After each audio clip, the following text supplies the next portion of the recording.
Nang mag-rally po ang Iglesia noong January 13, 2025, ang ipinanawagan po namin sa mga namiminuno sa ating bansa, at malamang ay naaalala niyo po ito, kapayapaan, pagkakaisa, at unahing asikasuhin ang problema ng ating bansa at mamamayan nito kaysa yung mga hakbanging magbubunga lamang ng awayan at hidwaan.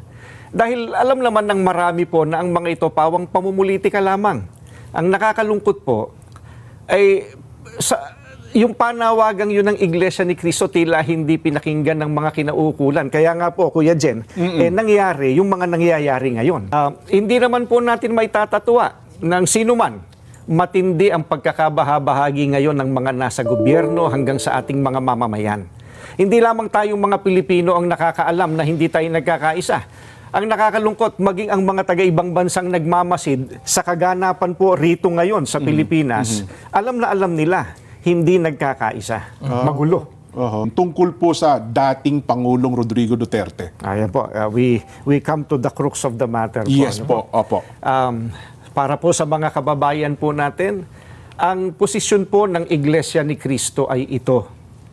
Kung ano ang tama at kung ano ang nasa mga batas natin, yun sana ang dapat pairalin. Huwag po itong pilipitin para umayon sa nais ng sinuman. Hindi po sumasang-ayon ang Iglesia sa anumang hakbangin na hindi naaayon sa mga batas ng ating bansa. Sapagkat ang batas po ang salalayang nagpapanatili ng kaayusan sa ating bansa.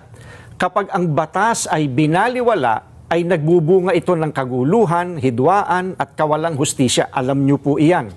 Sino mang Pilipino o mamamayan ng ating bansa na may ginawang paglabag sa ating mga batas, dito dapat litisin sa ating bansa. Bakit po? Sapagkat gumagana naman ang sistema ng ating hustisya.